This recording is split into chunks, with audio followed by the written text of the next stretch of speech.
Morning student, मैं अश्विनी मावले आज आपको पढ़ाऊंगी इतिहास।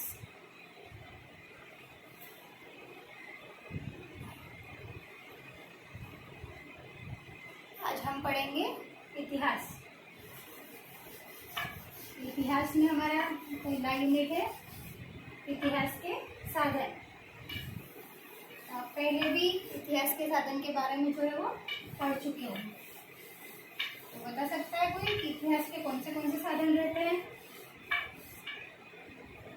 इतिहास के कौन से साधन रहते हैं, पता है किसी को? आप पहले भी कक्षा में पढ़ चुके होंगे इसके बारे में।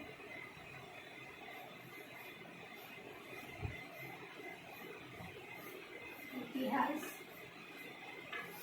इसमें पढ़ेंगे इतिहास के साधन।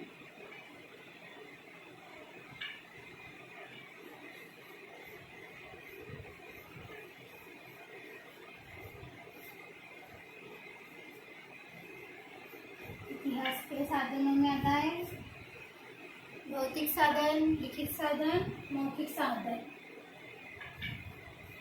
आता है। आप पहले इसके बारे में पढ़ चुके हैं।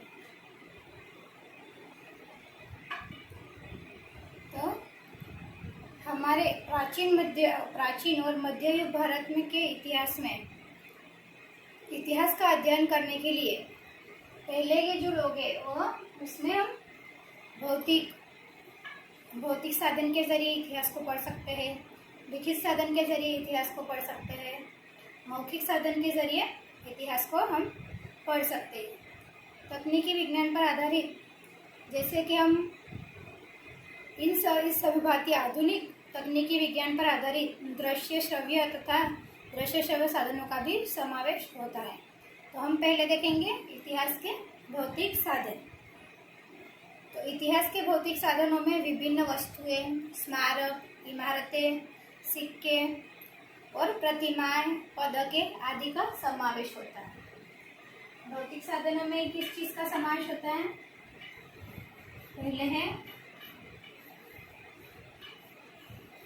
भौतिक साधन। भौतिक साधन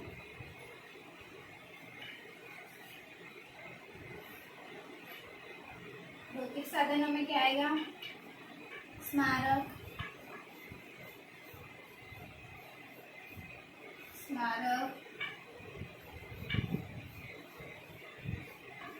प्रतिमाएं, सिक्के,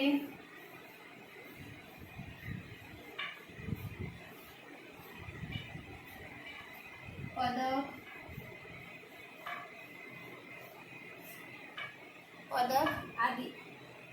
आदि जो है वो भौतिक साधनों में आता है।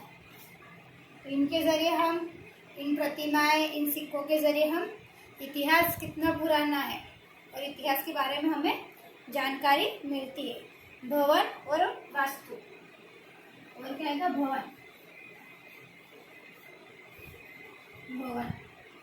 इसके जरिए हम इतिहास के बारे में जान सकते हैं।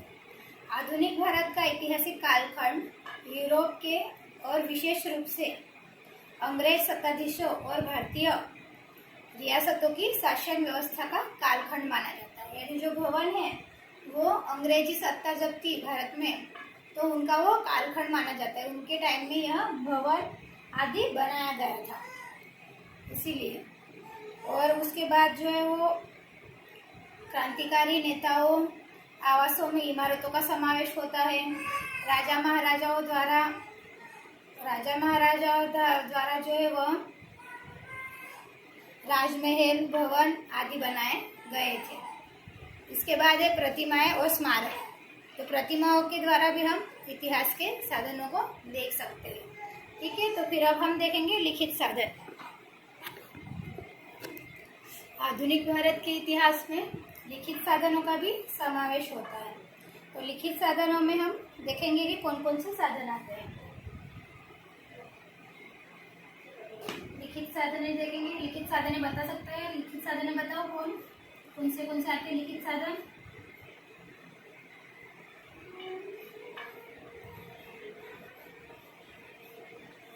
लिखित साधन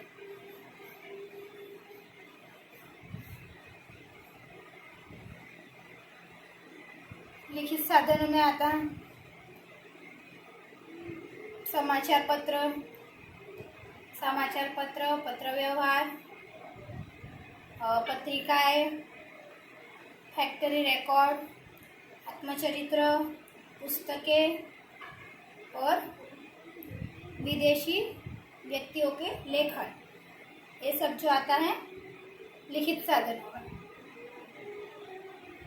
समाचार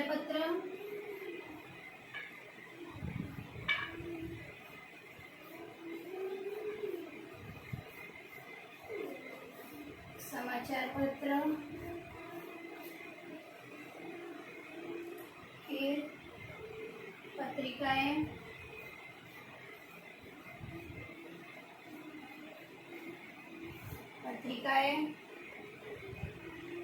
पुस्तकें,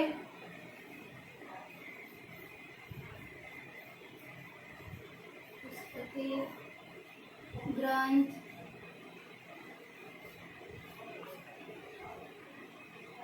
टिकट, पोस्ट कार्ड की टिकट, ये सब जो है वो लिखित साधनों में आता है। अगर हमें इतिहास के बारे में जानना है तो हम समाचार पत्र के जरिए भी इतिहास के बारे में हमें पता लगता है कि उस टाइम के समाचार पत्र में क्या था, वो हम इतिहास के बारे में जान सकते हैं। समाचार पत्र द्वारा हम समसामयिक घटनाओं की जानकारी मिल सकती है।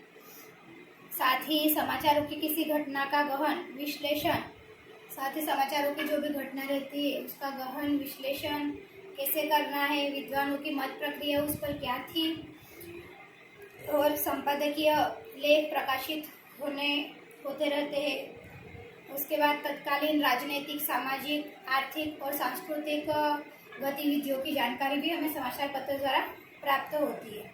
इन समाचार पत्रों के आधार पर हमें शासन और भारत के विषय में मर्यादित निर्धारित नीतियाँ और उनके भारत पर हुए परिणाम के विषय में भी अध्ययन में बहुत मदद मिलती है। पत्र पत्रिकाओं के जरिए भी हमें उस टाइम के जो भी गतिविधियाँ थी उसके बारे में जानकारी मिलती है। पुस्तकें, तो उस टाइम में जो भी पुस्तकें लिखी गई थी तो उसके जो भी लेखक थे, विदेशी लेखक या फिर हमारे भारत के जो भी लेखक थे, उन्होंने उस टाइम की जो परिस्थिति का वर्णन इन्होंने किया रहता है, उसके जरिए हम इतिहास के बारे में जानकारी प्राप्त कर सकते हैं। ग्रंथ, तो ग्रंथ में आएगा रामायण, महाभारत। इन ग्रंथ के जरिए हमें इतिहास के बारे में, हमारे जो रामायण है, महाभारत के बारे में हमें पता लगता है, जो ग्रंथ है। फिर जो पोस्ट कार्ड पे टिकट आती है, उनके जरिए हम हमारा इतिहास के बारे में जानकारी मिलती है। तो ये हो गए हमारे लिखित साधन। ठीक है, लिखित साधन के बाद हम देखेंगे मौखिक साधन। तो इतिहास के मौखिक साधन कौन से हैं? मौखिक साधन भी बता सकता है कौन कौन से साधन आ सकते हैं इतिहास में।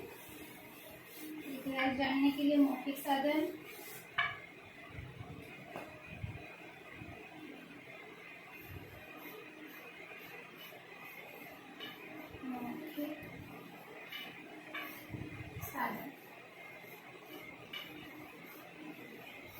मौखिक साधन में आएंगे शिवाजी महाराज के पोवाड़े,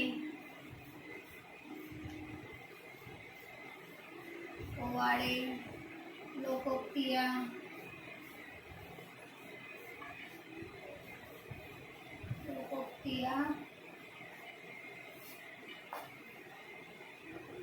उसके बाद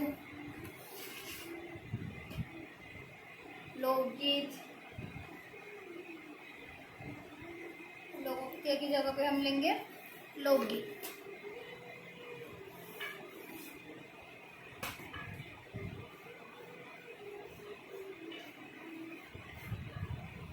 लोकगीत, स्फूर्ति गीत,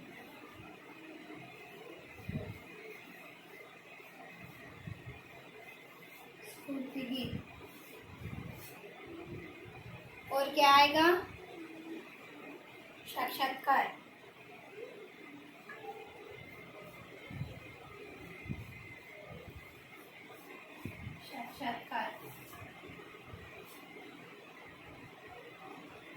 ये सब आएंगे मौखिक साधन में, जो लोगों द्वारा बताया गया है, लोगों के द्वारा जो बताया जाता है पुराने लोगों द्वारा, उसके जरिए भी हम इतिहास के बारे में जान सकते हैं। स्फूर्ति गीत, तो स्वतंत्रता आंदोलन के समय में अगणित स्फूर्ति गीत रचे गए थे। ये जब हमारा भारत देश आज़ाद होने का ही था, तब उस वक्त अगणित स्वतंत्र गीत, लोकगीत, स्फूर्ति गीत रचे गए थे। तो इसमें से कई स्फूर्ति गीत लिखित स्वरूप में उपलब्ध है, तो कई लोगों द्वारा गाए जाते हैं, तो कई अप्रकाशित स्फूर्ति गीत स्वतंत्र सेनानियों को कंठस्थ थे। इन स्फूर्ति गीतों द्वारा हमें स्वतंत्र पूर्व के समय की स्थितियाँ और स्वतंत्रता आंदोलन के लिए प्राप्त होने वाली प्रेरणा जानकारी मिलती है। और उसके बाद है पोवाड़े। तो पोवाड़े जो है वो पोवाड़ों के माध्यम से किसी घटना या किसी व्यक्ति के जीवन को, कार्यों की जानकारी हमें प्राप्त होती है। जैसे हम शिवाजी महाराज के पोवाड़े भी इसमें ले सकते हैं उदाहरण के तौर पर। उनके पोवाड़ों में हमें शिवाजी महाराज का जो था काल, उसके बारे में हमें जानकारी प्राप्त होती है। ठीक है, तो आज हमने पढ़ा है इतिहास के साधन, उसमें भौतिक साधन, लिखित साधन और मौखिक साधन। ठीक है, भौतिक साधन में क्या क्या आता है, लिखित साधन में क्या आता है। भौतिक साधन में आता है वस्तु, इमारतें, भवनें, स्मारक, मूर्तियाँ। लिखित साधन में आएगा समाचार पत्र, पत्र पत्रिकाएं, दस्तावेज, ग्रंथ, पुस्तकें आदि लिखित साधन में आएंगे। और मौखिक साधन में आएंगे पोवाड़े, लोकगीत, स्फूर्ति गीत, साक्षात्कार आदि जो है वह मौखिक साधन में आएंगे। इसके जरिए हमें इतिहास के बारे में जानकारी प्राप्त होती है। ठीक है बच्चों, आपको कल इन तीनों मौखिक साधन के कुछ उदाहरण, उनमें क्या क्या आते हैं, लोकगीत में, पोवाड़ों में क्या आता है, वो आपको करके लाना है। ठीक है, थैंक यू।